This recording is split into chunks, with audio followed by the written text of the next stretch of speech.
সদস্য এবং এইটাই আমার বাড়ি। আমি জনগণের বোর্ডে মেম্বার হয়েছি, কিন্তু কোনো অফিস আদালতে যাইয়া এই জায়গা জমির বিষয়ে কোনো দিন কোনো বেয়াদবি করিনি।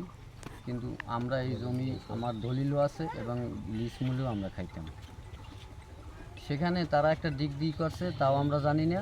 এবং এই জমি নাকি তারা রেকর্ড নিয়েছে বিপি সম্পত্তি, যেহেতু আমাকে দখলে, আমরা সরকারের কাছ থেকে এটা লিজ নিয়েছি, সেই একটা নোটিশবদ্ধ পর্যন্ত আমরা পাইনি।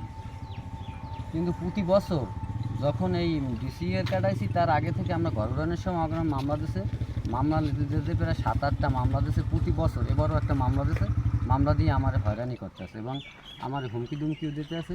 এই যদি জায়গা না সাজিয়ে দিই, ঘর বাড়ি সাজিয়ে না যায়, তাহলে মারিয়ে লাগবে। এটা কি বলছে? এরা এই সজলই বলে প্রতিবার, এবং প্রতি বছর আমার নামে একটা করে মামলা দেয়, হয়রানি করে। আপনাকে হত্যার হুমকি দেওয়া হয়েছে? হ্যাঁ, ঘরে আগুন দিয়ে দাওয়াই দেবে, বিভিন্ন রকমের এলাকার লোকজন দিয়ে মার খাওয়াইবে, মানে লোকজন ঠিক করে দূরে দূরে। সেটা তো সজলের একার পক্ষে সম্ভব না, সেটা কি একা দিচ্ছে না অন্য কেউ? না না, তারা 3 ভাই। তাদের সাঙ্গপাঙ্গ বা অন্য কেউ কিছু এরকম আছে? সাকুয়াত আর মুশারফ। আচ্ছা। এই বিষয়ে আপনি থানায় কোনো কিছু অবগত করছেন? না, আমি অবগত করিনি, হয়তো বা ধরেন তাদের হুমকির ভয়তে আমি পরবর্তীতে আপনাদের সাথে যোগাযোগ করিয়া এরপর এইটা বলার পরে আমি থানায় যাব। আজকে থানায় দিয়ে কি জিডি করবেন না? হ্যাঁ।